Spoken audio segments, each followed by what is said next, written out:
Chief justice ने उस पर कहा कि एक दिन आप हमसे रिलीफ मांगते हैं, अगले दिन आप हम पे अदम एतमाद का इजहार करते हैं, तो आप चाहते क्या है? जिस पर लतीफ़ खोसा की जानिब से कहा गया कि ना अहली ख़त्म होते हुए इमरान खान साहब की देख रहे हैं आप, इस काजी फायजी साहब को ये केस अपने पास ही लगाना चाहिए, किसी और ये बिस्मिल्लाहिर्रहमानिर्रहीम। अस्सलाम वालेकुम नाज़रीन, मेरे साथ राजा आमिर अब्बास साहब मौजूद हैं। आज की सुप्रीम कोर्ट से बड़ी अहम अपडेट है। सुप्रीम कोर्ट में दो स्टेक होल्डर्स, जिसमें supreme court bar association, Pakistan bar councils, justice Qazi Faez Isa के जजमेंट को डिफेंड करने, जस्टिस काजी फाइज ईसा के खिलाफ जो ट्रॉलिंग हो रही है उनको डिफेंड करने मैदान में आए हैं।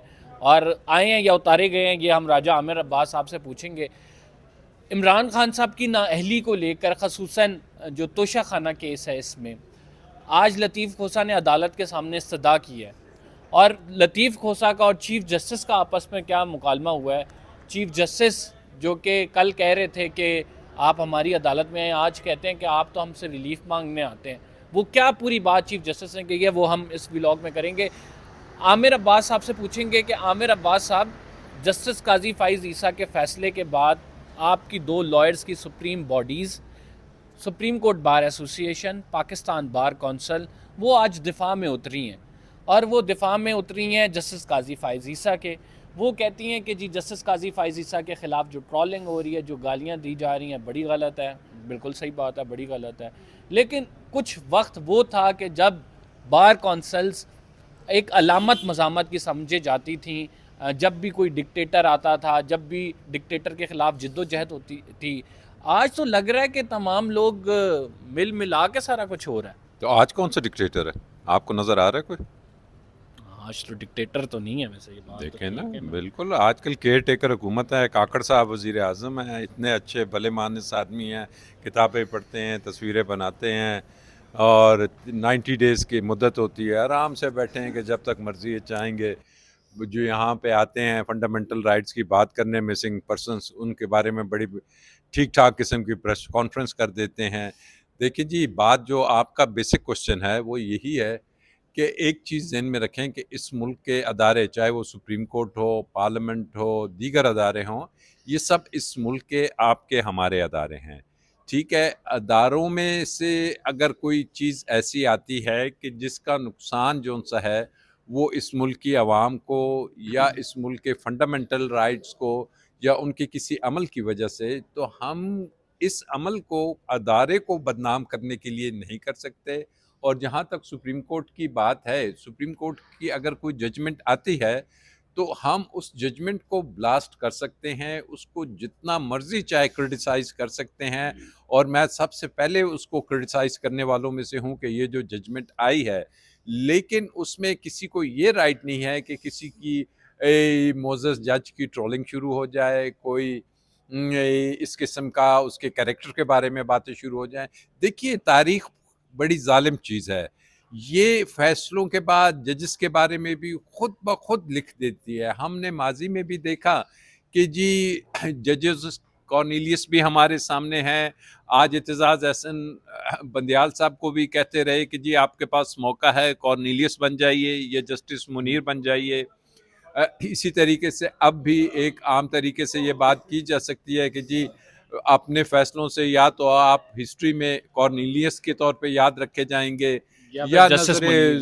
ज़रूरत को लेके आने वाले जस्टिस मुनीर को तौर पे आप याद रखे जाएंगे। लेकिन अगर उससे हटके हम कोई बातें करते हैं तो वो बातें आई पर्सनली बिलीव कि किसी के ज़ाती लाइफ के बारे में नहीं करना चाहिए। जहाँ तक जजमेंट रही है, मुझे हैरानगी होती है कि पाकिस्तान बार काउंसिल या सुप्रीम कोर्ट बार हो, यही सुप्रीम कोर्ट, यही कॉरिडोर, वो गेट आपके सामने है। हाँ आपको याद होगा मौलाना फजल रहमान, जी। मरीम बीबी, जजेस की तस्वीरें लगी हुई थी। हाँ यहाँ हम कोर्ट रूम में बैठे थे, नारों की आवाज़ें आ रही थी चीफ जस्टिस के खिलाफ, और तस्वीरें बाकायदा लगा के।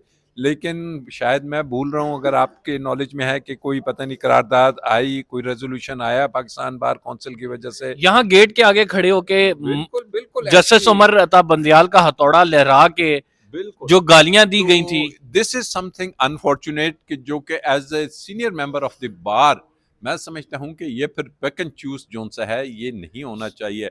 भले से अगर आप बंदयाल साहब के या उसके फैसलों से मैं भी डिसएग्री करता रहा हूं कि जी वो तो अपना फैसला what are the implement reasons ही नहीं बिहाइंड कर रहे। दैट, क्यों ये पिक एंड चूज होता है?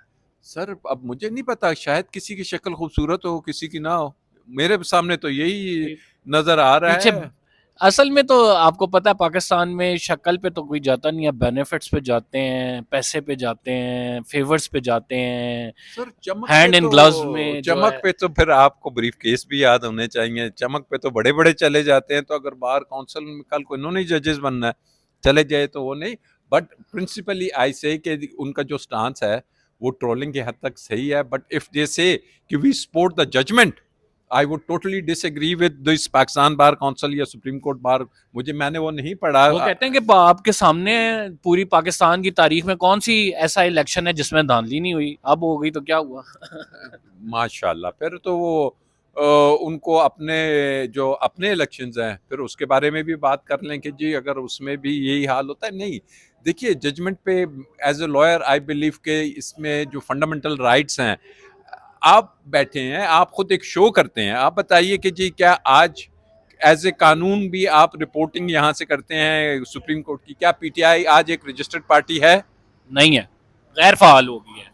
मतलब पार्टी है, party is there, but after this judgement जो निशान अलॉट नहीं हुए वो एक अभी गैर वहीं आ फाल रहा है। हूँ, हाँ। पीटीआई मौजूद है, लेकिन क्या दुनिया में, मैं पाकिस्तान की बात नहीं करूं, कोई ऐसी पॉलिटिकल पार्टी है कि उसको इलेक्शन का राइट डिनाई किया जाए कि जी आप पॉलिटिकल पार्टी तो हैं लेकिन आप अवाम में वोट लेने नहीं जा सकते? दुनिया में कहीं नहीं होता, किसी कानून किसी आइन के तहत नहीं होता। Sir this is a very किसी डैमेजिंग। कंप्लीट, और दुनिया में ये नहीं होता कि जो वोटर्स हैं, आर्टिकल 17 है कि उनका फंडामेंटल राइट है कि वो अपनी मनपसंद पॉलिटिकल पार्टी को वोट करें और उस पॉलिटिकल जो पार्टी का दस्तूर है वो फोकियत हासिल कर जाए मुल्क के आइन के ऊपर।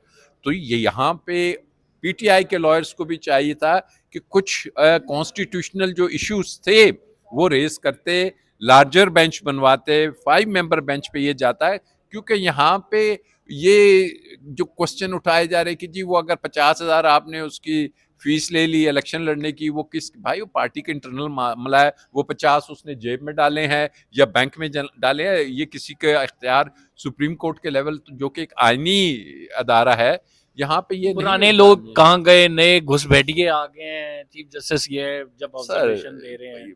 ये तो अब देखें ना, ऑब्जर्वेशंस है, हम वो जजमेंट डिटेल में पढ़ें तो उसमें या तो ये बातें लिख दी जाए ना कि जी हाँ। पुराने कहाँ गए और ये नए आ गए। But again I would say कि सुप्रीम कोर्ट का ये फैसला है, इसको कानूनी तौर पे देखा जाए।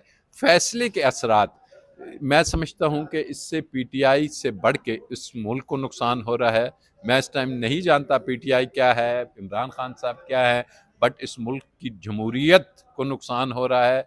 इस मुल्क में आगे आने वाले इलेक्शंस की शफाफियत पे एक इतना बड़ा धब्बा लग गया है कि उसको माना नहीं जाएगा। जो मैं नहीं कह रहा, आप खलीज टाइम्स को पढ़िए, आप इंटरनेशनल ह्यूमन राइट्स की रिपोर्ट्स को पढ़िए, एंड ऑन टॉप इस मुल्क का ये जो डायरेक्शन है कि हमने पॉलिटिकल स्टेबिलिटी अचीव करनी है ताकि हम इकोनॉमिक स्टेबिलिटी ले सकें। तो जब मुल्क की सबसे बड़ी पार्टी को आपने साइडलाइन कर दिया है तो ट्रस्ट मी कि कोई ना आप इकोनॉमिक स्टेबिलिटी की तरफ जाएंगे ना पॉलिटिकल स्टेबिलिटी की तरफ जाएंगे। और अब भी वक्त है कि इसको जो सेन माइंड्स हैं वो देखें कि जी ये किस किस्म के इलेक्शंस हो रहे अच्छा हैं। राज साहब, आज जो है लतीफ़ खोसा साहब ने अदालत से इस्तदा की चीफ जस्टिस की कोर्ट में कि सर वो हमारा जो है एक दरख्वास्त है वो लगा दें आप काइंडली। वो दरख्वास्त है तोशा खाना में इमरान खान साहब की नाअहली। फैसला मुअत्तल हुआ हुआ है लेकिन नाअहली की सज़ा अपनी जगह बरकरार है।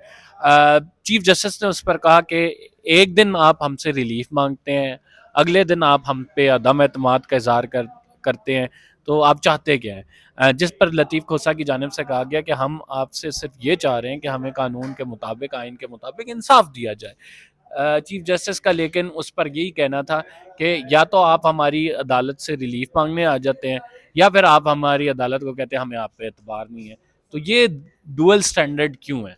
देखिए किसी हद तक बात तो ये है कि अगर उनकी तरफ से प्रेस कॉन्फ्रेंस आती है कि जी हमें एतमाद नहीं है और फिर उसका कोई डिनाइल भी आ गया है, लेकिन हम तो देखते हैं कि अदालतों की तो आंखों पे पट्टी आपने देखी होगी, जी जी वो जी। तो सिर्फ फाइल को देखते हैं, उनके सामने भी मर्डर हो जाए तो वो कहते हैं शहादत किधर है, केस क्या कहता है। तो आई थिंक जो इसमें अप्रोप्रिएट तरीका वो तो यही है कि केस के मेरिट्स को देखे, ना कि जी प्रेस कॉन्फ्रेंस में क्या हो रहा है, सोशल मीडिया पे क्या हो रहा है, राजा आमिर ने शाम को टीवी पे बैठ के क्या कह दिया, या किसी कोर्ट रिपोर्टर ने या सहाफ़ी ने क्या कह दिया, और फिर कल को हो गए जी नहीं अब फलाना तो आ सकता है अदालत में, फलाना कोर्ट रिपोर्टर नहीं आ सकता, ये बीट रिपोर्टर आ सकता है और किसी दूसरा सहाफ़ी नहीं आ सकता। तो फिर ओपन कोर्ट का जो कॉन्सेप्ट है वो आई थिंक डैमेज होता है। थैंक यू वेरी तो मच। आखिरी सवाल सर, क्या ना अहली खत्म होते हुए इमरान खान साहब की देख रहे हैं आप नहीं, इसको? बिल्कुल नहीं देख रहा। और इस जज काजी फाइजी सा को ये केस अपने पास ही लगाना चाहिए किसी और ये उनकी मर्जी है। ही इज वो 3 जो जजेस हैं, सिर्फ काजी साहब का ये इख्तियार नहीं है, तो 3 मेंबर्स जो जजेस हैं वो इस पे फैसला करें कि जी किस बेंच में जाना है। Thank you very much. Raja Amir Abbas sahab हमारे साथ मौजूद थे और वो जो है अपनी राय से आगाह कर रहे थे आपको। उनका ये कहना है कि जो नाअहली है इमरान खान साहब की, वो सुप्रीम कोर्ट ऑफ पाकिस्तान से ख़त्म नहीं हो सकती। वो बड़ा ऑब्वियस है ये फैसला बैठ का आने के बाद। और इसके साथ उन्होंने ये भी कहा कि अब जो है वो कमेटी फैसला करेगी, क्योंकि चीफ जस्टिस ने कहा है कि आप अर्ली हियरिंग की दरख्वास्त दें और फिर हम देखते हैं कि इस पे हमने क्या करना है। ये भी चलें, अच्छा है, तरीके इंसाफ बार बार अगर चीफ जस्टिस के सामने जा रही है और चीफ जस्टिस के सामने चीज़ें रख रही है तो एक्सपोज और ज़्यादा हो रही हैं मामलात और चीज़ें कि किस तरह से यहाँ पर सुप्रीम कोर्ट ऑफ पाकिस्तान में फैसले हो रहे हैं, क्या मेंटेलिटी प्रिवेल कर रही है, क्या आइन और कानून प्रिवेल कर रहा है या फिर पर्सनल बायस प्रिवेल कर रहा है। फिलहाल के लिए इतना ही। कमर जदी को इजाज़त दीजिए। अल्लाह निगहबान। चैनल सब्सक्राइब करना ना भूलिएगा।